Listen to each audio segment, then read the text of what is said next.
Demande de compter Sheva Shabbatot Imilmot Yena, le décompte que nous faisons depuis Pessah jusqu'à Shavuot et Kabbalat Torah. Le Chinour explique le Ta'am, il explique que comme quelqu'un qui est metzapé de recevoir ou bien d'atteindre, de faire quelque chose qui représente pour lui Tachlit Achaim Shelo, le but de sa vie, et donc il compte les jours pour arriver là-bas comme quelqu'un qui est metzapé d'atteindre ce moment-là, ce moment important pour lui, et qu'il compte les jours pour arriver là-bas. Ça, c'est ce qu'il explique le Chinour. La grande question qui se pose sur le Chinour, c'est qu'à ce compte-là, il fallait compter à rebours. Un homme ne compte pas comme ça quand il s'agit de quelque chose qu'il veut atteindre.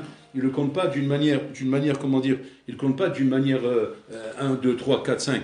Il compte combien de jours il me manque pour arriver là-bas. Pourquoi ? Parce que chaque jour qui le sépare de là où il est par rapport à l'endroit où il veut arriver, ne représente que Sarakol, que des jours stam, qui sont Sarakol, comment dire, une attente par rapport à l'endroit que je veux arriver. Il n'y a pas un tachlit dans ces jours-là. Alors, par rapport à ça, il faut les compter à compte à rebours. S'il s'agissait stam de jours qu'on compte, à compte à rebours, il fallait compter. En fait, là-bas, on explique que non. La kavana du Mikrat Chinour, c'est nous dire en vérité le tam, pourquoi on compte. Mais dans le décompte lui-même, il y a un tam. Quel est le tam dans le décompte ? C'est qu'en fait, que dans le décompte lui-même, il y a en soi, et c'est pour ça qu'on le compte de cette manière, un binyan. Maintenant, la question est de savoir, c'est quoi ce binyan ? Et pourquoi ce binyan est compté par rapport à des jours ? Mazé yamim shelma, des jours de quoi ? Des semaines de quoi ? Qui nous amènent à Shavuot. Qu'est-ce qu'on compte dans ces jours-là ?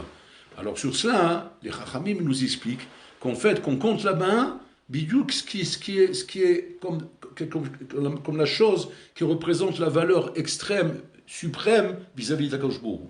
Quelle est la chose suprême, qui est le tachlit de tout ça, de Kabbalat Torah, de la sortie d'Égypte, de tout ce qu'on a fait ici, c'est pas chose, c'est ce qu'on explique, ce qu'on appelle Yechud Hashem. Basé Yechud Hashem.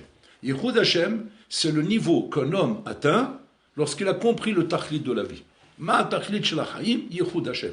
Basé Yechud Hashem, de comprendre que en on milevado, c'est-à-dire que tout ce que je peux, faire dans ce monde n'a de sens que si je le fais dans l'idée de faire la volonté d'Hachem. Faire la volonté d'Hachem, c'est sa volonté à lui. C'est ce qu'on appelle Yichud Hachem. Hachem ou Echad. Ou Echad, c'est-à-dire En On Milevado. Il n'y a rien d'autre que sa volonté. Ça, c'est le niveau qu'on veut atteindre par Kabbalat Torah, que grâce à la Torah, je vais pouvoir faire ce Yichud Hachem. Donc en fait, qu'est-ce que je compte ? Je compte les jours qui sont en vérité, ce nombre de jours-là, qui sont nécessaires pour y arriver à cette madriga de Yichud Hachem. Pourquoi il faut 49 pour arriver à cette madriga ? C'est-à-dire qu'il y a 49 jours à compter pour arriver à cette madriga de Yichud Hashem. Pourquoi 49 ? Pourquoi pas 98 ? Pourquoi pas 35 ? Pourquoi 49 d'Afka ? Alors 49, c'est très précis. Parce qu'en fait, c'est 7 fois 7. 7 représente le cycle du Teva. Hachem, quand il a créé le monde a été créé sur un cycle de 7 jours. Jusqu'au 6e jour et après le 7e jour qui représente Shabbat. C'est le cycle du Teva. Le cycle du Teva, d'une manière chitzonite, comme ce monde nous apparaît, a un cycle de 7. Maintenant, si tu veux comprendre le Yichud Hashem dans ce cycle-là, c'est 7 fois 7. C'est-à-dire que tu vas décomposer les 7 par 7. Et cette décomposition-là te donnera une achinami, le homet qu'il y a dans ce cycle de 7 qui a le piteva. C'est-à-dire qu'en fait, si tu veux, tu analyses chaque élément qui est décomposé lui-même de 7 parties, puisque c'est le cycle complet qui représente 7, et que quand il est analysé lui-même en 7 parties, dans chaque partie, c'est en 7 fois 7, là tu arrives à l'Ashlemut. Donc c'est-à-dire que 7 fois 7 qui représente 49, représente le Omek qu'il y a dans le Teva. C'est-à-dire le Teva tel que tu le vois sans Omek, Lachon, c'est un éternel recommencement, répétition de ce qu'il y a dans ce monde. En Hadash Tahad Hashemesh. En Hadash Tahad Hashemesh. C'est-à-dire que le Olam, Keminago Noeg. Ce que tu vois, Machaya, c'est Machiye. Ce que tu as vu de la mer, c'est ce que tu verras dans 20 ans. Ce que tu as vu de la montagne, c'est ce que tu verras dans 20 ans. Ce que tu as vu de ça, c'est ce que tu verras dans 20 ans, ou dans 100 ans, ou dans 10 000 ans. Ça ne changera rien. En Chadash Tachash Shemesh. Tachash Shemesh, en Chadash. Mais ala Shemesh, et Chadash. C'est que quoi ? Quand la chose, elle est vue Be'omek, alors là où il y a Chadash. Alors c'est ce qu'on te dit ici. Sfirat HaOmer représente la istaklut Be'omek shel kol davar. Maintenant, c'est quoi le chiour de cette istaklut Be'omek ? 7 fois 7. Donc c'est-à-dire que regardez, donc chaque partie, 7 fois 7, c'est-à-dire 7 parties de chaque partie pour arriver justement au Omek de la istaklut du Olam Hazeh, qui s'appelle Yichud Hashem. Et quand je suis arrivé à cette madriga du Omek, de l'Istaklut du Olam Hazeh, qui est Yichud Hashem, ça y est. Maintenant j'ai compris le tarclé de la vie, je peux recevoir la Torah, je peux dire Naaseh Venishma, et Hashem, avec sa Torah qu'il va me donner, je vais faire qu'une seule chose, c'est quoi? Faire régner Bol Olam, Enrod Melevado. Voilà le plan de Sfirat HaOmer. Donc le Sfirat HaOmer consiste, maintenant d'une manière plus pratique, à m'éloigner. Pour ça, au début, ça commence par Se'orim, et à la fin, on arrive à Krita. À m'éloigner de ce qui s'appelle la partie animale de moi-même, c'est-à-dire tout ce côté, comment dire, superficiel, le côté gashmi, le côté teva, nature, où là, je ne vois rien d'autre que de la nature, et arriver au niveau rouchani. Niveau rouchani, c'est-à-dire voir le olam avec une istaklut rouchanite, et pas avec une istaklut gashmite. Voir le côté rouchani qu'il y a dans le olam, et pas le côté gashmi qu'il y a dans le olam. Ça, c'est en m'éloignant des Se'orim et arriver à la fin à Achita, qu'est-ce qu'on appelle Shavuot. Donc voilà le plan de Sfirat HaOmer. Donc, pratiquement maintenant, à la Chalema, ça c'est la théorie. La théorie, on a rapidement expliqué, on a un peu compris. Maintenant, pratiquement, à quoi consiste la avoda sur le terrain? Compter, océan, c'est compter. D'accord? Le compte, on a compris ce qu'il représente dans la théorie, dans l'Ashkafa. Maintenant, sur le terrain, qu'est-ce que je suis censé faire maintenant, tous les jours qui passent là, jusqu'à Matan Torah, pour dire je suis prêt. Je suis prêt à recevoir la Torah, je suis prêt à dire Naaseh Benishma. C'est-à-dire qu'est-ce que je suis censé faire, où je suis censé travailler. Alors sous cela, il y a une chéla intéressante qui avait été posée au Chafetz Chaim. Un grand Talmid Chacham, il est venu voir le Chafetz Chaim, il a posé la question suivante. Expliquez-moi, Kvodara, comment c'est possible qu'on peut voir des Talmidei Chachamim, mais des vrais, pas des faux Talmidei Chachamim, des vrais Talmidei Chachamim, des vrais Talmidei Chachamim, okay, où on peut voir chez eux, comment dire, des taouyot, BHKFA. Des taouyot, des erreurs dans l'Ashkafa. C'est des trucs, mais casses, grossiers. Choses grossières dans l'Ashkafa.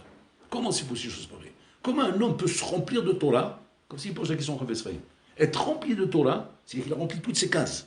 Il y a avoir des erreurs dans la Torah, des erreurs de cassons. On ne parle pas de petits trucs d'ac, fin, où tu peux. L'erreur est humaine, on reste des êtres humains sauf. Et on peut faire des petites erreurs. Non, on ne parle pas de ça, on parle d'erreurs gasses, d'erreurs qui sont grossières.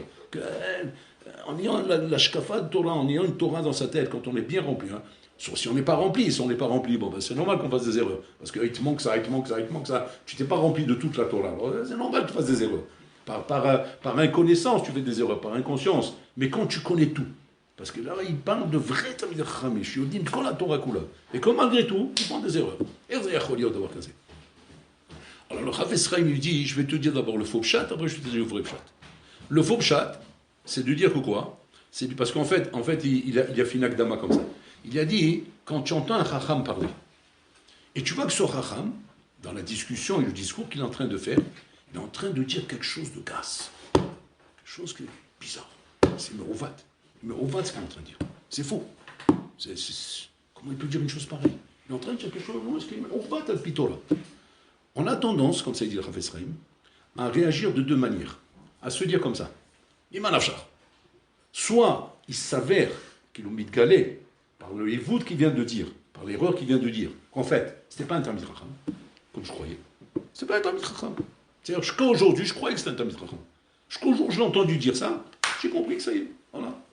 Il y a de ça, il y a de ça Sodo, son Sod il est sorti, il a dit des choses. Voilà, j'ai compris que non, ce n'est pas un Talmid Chacham. Soit ça, soit de dire que non, c'est un Talmid Chacham. Et que ce qu'il a dit n'est pas un Yevoud. Simplement que moi, je n'avais pas encore compris ça. Et que ce qu'il a dit, c'est émet. Et là, il va falloir beaucoup de Hayoun pour comprendre cette chose qu'il a dit. Ça, c'est le faux pshat, comme c'est dit le Chafetz Chaim. Ça, c'est le faux pshat de l'analyse qu'on a lorsqu'on entend un bonhomme dire quelque chose qui est merouvat. Donc, je répète, c'est quoi l'erreur? Soit de dire que ce n'est pas un Talmid Chacham. Ça prouve que ce n'est pas un Talmid Chacham. Parce que la chose, elle est mauvaise. Elle est mauvaise, elle est fausse. Ou bien de dire non, c'est un Talmid Chacham, parce qu'on l'a vérifié, on sait que c'est un Talmid Chacham, on le connaît, c'est un monstre, il connaît toute la Torah par cœur, il jongle avec la Torah, Habibi, comme s'il te sort de son tiroir, qu'est-ce qu'il a dans sa chez lui à la maison. Et là, que certainement que la chose que moi j'ai pris comme un Hivout n'est pas un Hivout en fait, et que c'est moi qui manque de connaissances, et que c'est moi en comprenant plus au mec, que je me dis, et tu aurais les sauf d'Arato, et qu'en fin de compte je vais comprendre ce qu'il est en train de dire. Chafetz Chaim dit, tout ça c'est faux. C'est pas ça le pshat. Le pshat, c'est qu'il sait un Talmid Chacham. Et que la chose qu'il a dit, c'est un Hivout. Vous comprenez? Donc c'est ni l'un ni l'autre. C'est un Tamid Chacham, et il a dit un Ivout. Et il a dit une bêtise. Tu vas dire quoi? Alors le bonhomme qui parle au Chafetz Chaim, il dit, c'est biroulique, faudra. Comment c'est Yacholiot dans votre cas? Yacholiot. On peut trouver un homme qui n'est pas Tamid Chacham, à Shalem, hein, Chacham à Shalem, qui fait des Ivoutim, ça peut arriver. Comme un homme qui ne connaît pas tout, alors il peut faire des erreurs, c'est normal. Mais quand un bonhomme est arrivé avec une sommité de la Torah, et pouvoir faire un Ivout, c'est pas des petites erreurs, c'est un Ivout, c'est quelque chose de gaz. C'est pas possible, ça ne va pas ensemble. Il dit non, ça va ensemble. On appelle ça, il dit Al-Chafetz Chaim, Chorim Barosh. On appelle ça des trous dans la tête, comme le gruyère. Le gruyère, c'est un fromage qui est composé d'éléments pleins et d'éléments vides. Ouais, c'est le fromage gruyère, on appelle ça le gruyère. Ouais, le gruyère ou les montages.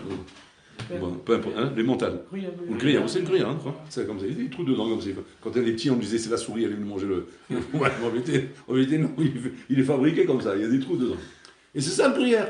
En fait, c'est un fromage qui est un vrai fromage, pas un fromage qui manque, que quand tu vas l'acheter, tu vas porter plainte contre le bonhomme. Tu vas me dire, c'est quoi ce truc-là? Regardez, il n'est pas plein, il y a des trous dedans, vous coulez. Il dit, ah bébé, si tu ne sais pas ce que c'est, n'achète pas ça, prends autre chose, prends de la vache qui roule, ce que tu veux, couler, là-bas c'est plein, il n'y a pas de problème. Si tu veux du gruyère, et le goût du gruyère, et tu veux manger du vrai gruyère, c'est comme ça le gruyère. Il y a des parties pleines et des parties vides. Et si c'est pas comme ça, c'est pas du gruyère, n'achète pas. Ah, donc c'est-à-dire c'est le vrai produit. Le vrai produit est un produit composé de parties pleines et parties plites, de parties vides. C'est-à-dire qu'il y a des trous, il y a des trous dedans. Il dit le Chafetz Chaim, ouais, il dit, il y a des rachamim comme ça, c'est du gruyère. Il y a des parties pleines et des parties vides. Il y a des trous dedans. Maintenant, il donne un machal, parce que l'autre, il ne comprend pas vraiment. Machal et Madavardome.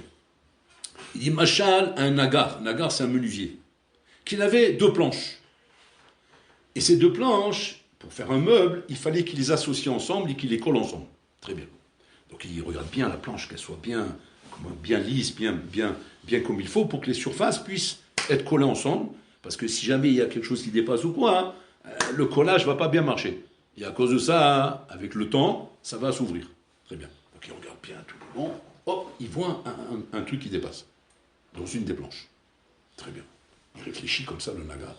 Ouais, c'est intéressant. Qu'est-ce qu'il a fait? Il a pris la perceuse, ouais, il a fait un trou dans la planche d'en face, de façon à ce que le trou il rentre dedans. Ouais.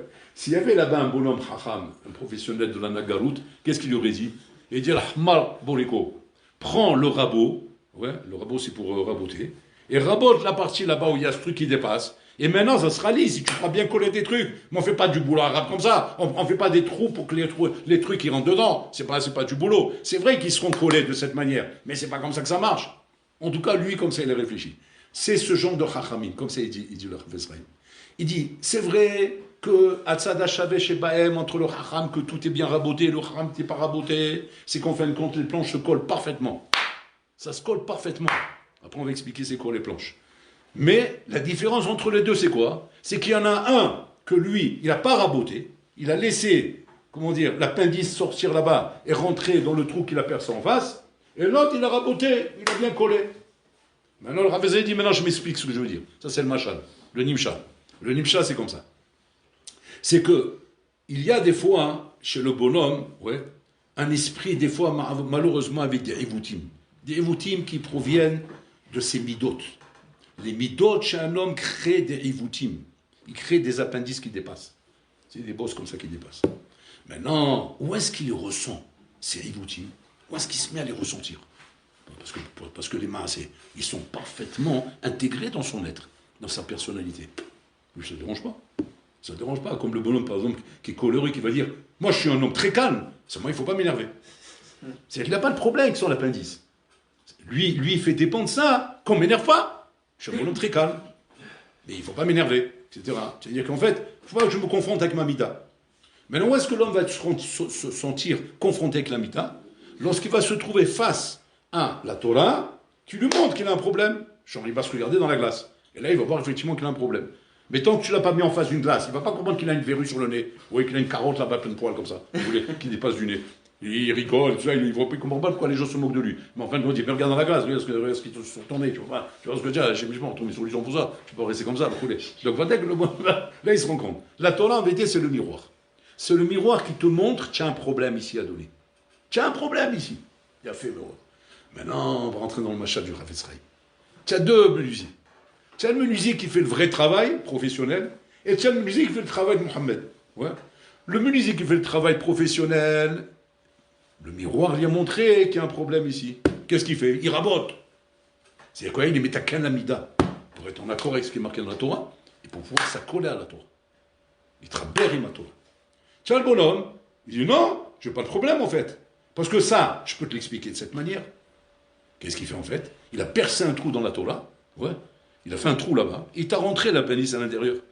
C'est le bonhomme qui va prendre par exemple les paroles de Chazal, les psukim dans la Torah, les ma'amarot de Chazal, les paroles qui sont marquées dans Pirkei Avot, du Khoulé. Il vient te les expliquer à sa manière. Il a fait Torah de la Jerez, sonnet Tarabon et Melaha, et Yom Asmaout, et l'indépendance, et vive l'Algérie, pardon, vive la France, vive l'Israël.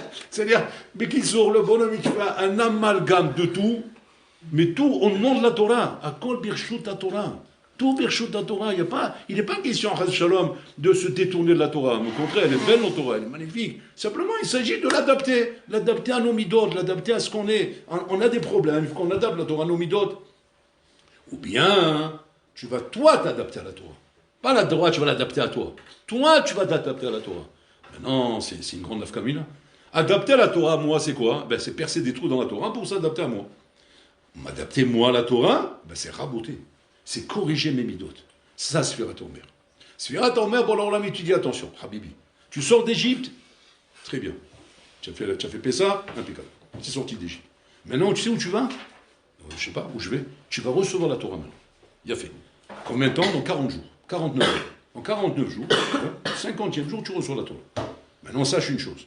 Qu'il va falloir maintenant que tu ailles là-bas avec la shkafa nechona. Pas avec la shkafa me'ouvetet. Parce que tu peux arriver là-bas. Mais tu vas avec là-bas avec un esprit tordu. Et à ce moment-là, la Torah que je vais te donner, ça va être Habibi, Menouval, Birshot ta Torah. Tu vas être un bandit amer ma Torah. Tu vas devenir un homme dangereux. Tu vas te servir de ta Torah contre moi, Chaz Shalom. Alors là, il te dit, avant d'arriver là-bas, sois metaken tes midot. Parce qu'il y a une chose seulement qui va déranger. Une seule chose.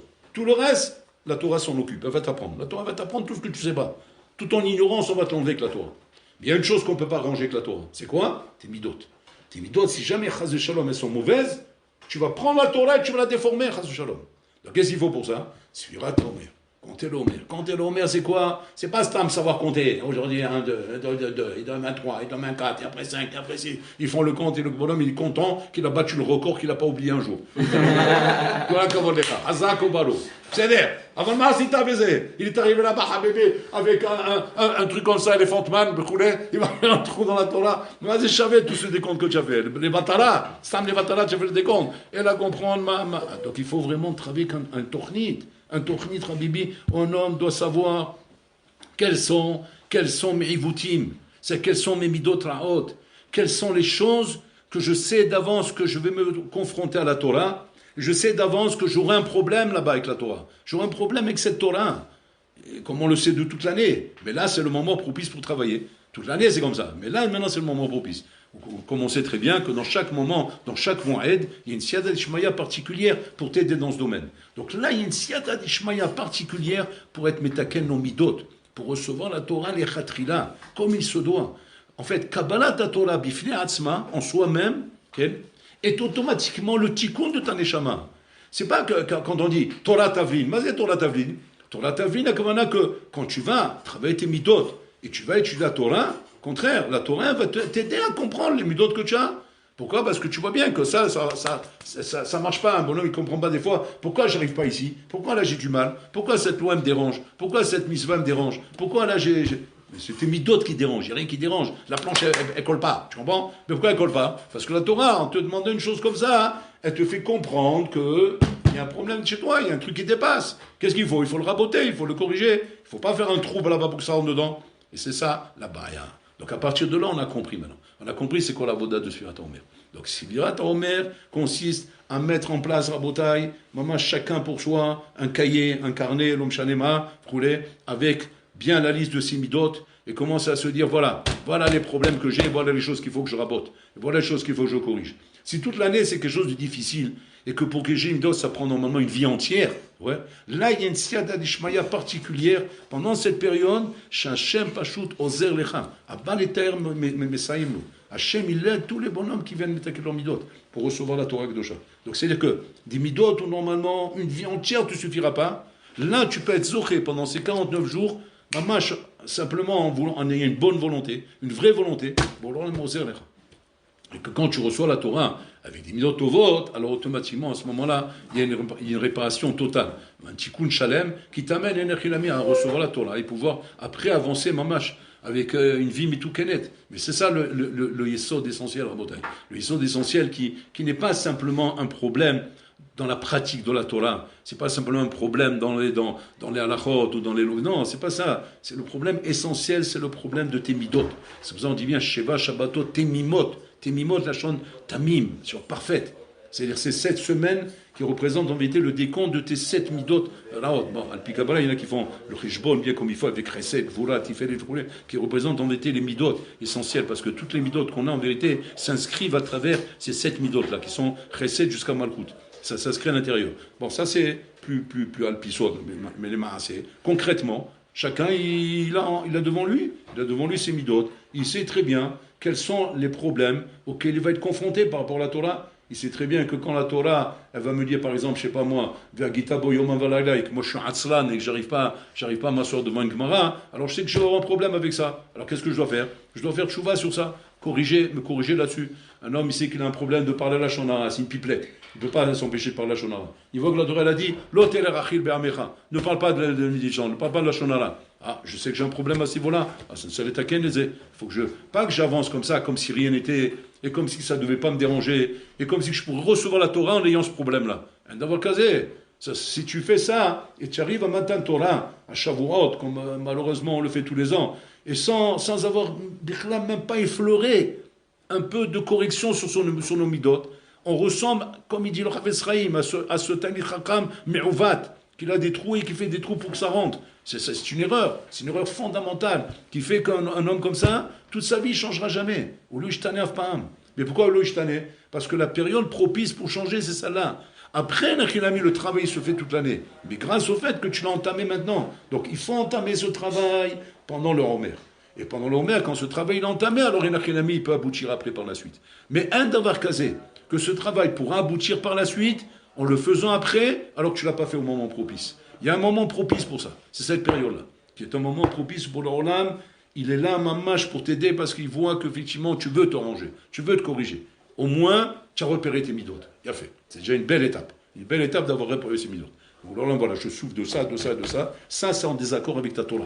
Et lui-même, il peut dire où c'est en désaccord. Ça, c'est en désaccord avec ça, avec ça, avec ça et avec ça. Voilà, tout ce que tu as demandé là, ça ne va pas avec ce que j'ai au fond de moi. C'est-à-dire que quoi? Je vais traîner toute ma vie avec des appendices, je vais traîner toute ma vie avec un problème, où moi, je vais appeler ça la milchama, la bataille, le Yitzharara, la guerre, on est en guerre, c'est difficile, on se bagarre, on avance, on fait des efforts, mais c'est faux, c'est pas ça le pshat.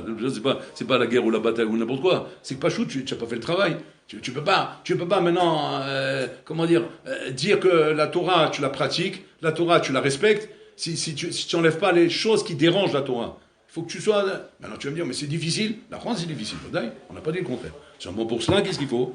Il faut être mouchan zouman. Il faut être mouchan les. Alors, quand un bonhomme, comment il montre qu'il est mouchan? Il écrit. Il écrit ses midot. Donc, il montre là déjà une ergonout, une achana à ça. Donc, il écrit. Une fois qu'il a écrit, maintenant, il demande à Bourg-Orlan de l'aider. Bourg-Orlan, t'as Zorli. Ça, c'est toute une vie, Bourg-Orlan, pour arranger ça. Je ne sais pas comment je vais faire ça en 49 jours. Bourg-Orlan me dit du moment où tu as écrit. Et du moment où tu as la volonté de le faire. Et tu pries pour que je t'aide, moi je t'aide. Et Bourg-Orlan, il t'aide.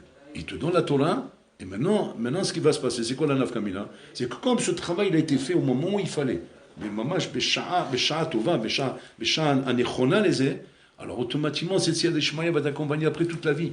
Tout le temps, toute l'année. Toute l'année, tu vas sentir une siyad d'Ishmaïa particulière pour ranger tes midot. Voilà la voda de Siratam.